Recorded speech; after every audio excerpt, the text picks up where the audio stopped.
Nelson II. I am the Director of the Office of Public Witness for the Presbyterian Church USA in Washington, D.C.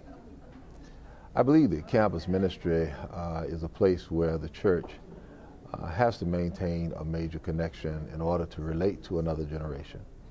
These are young people who are discovering the world in some very different ways. Many of them engaged in issues of environment, engaged in the issues of Middle East peace, engaged in issues of the Sudan, and also looking at immigration and other types of political as well as community-based issues in their lives.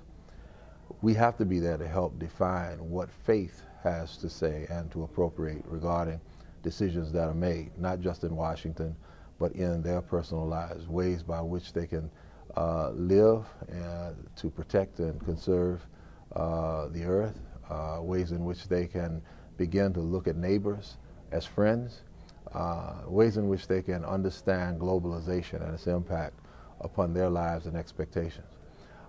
Campus ministry and appropriating faith in all of those areas takes on a very different kind of passion and commitment.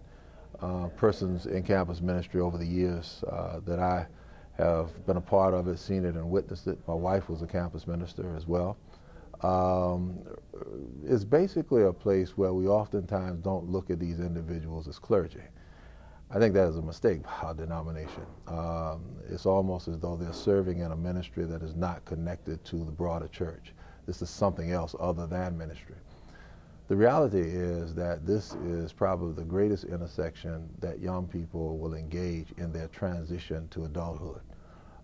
They will lose their first boyfriend or girlfriend during their college experience oftentimes.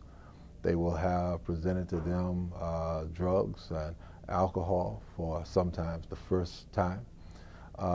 They will have challenging statements made by professors and other individuals that will run into both their belief base in relationship to faith, but also in terms of what they have been taught by their parents.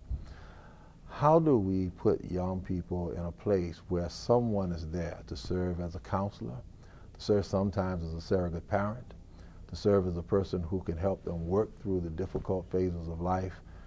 This is an important ministry to the life of the whole church, but most of all, important to the life of young people who are needing to grow in faith.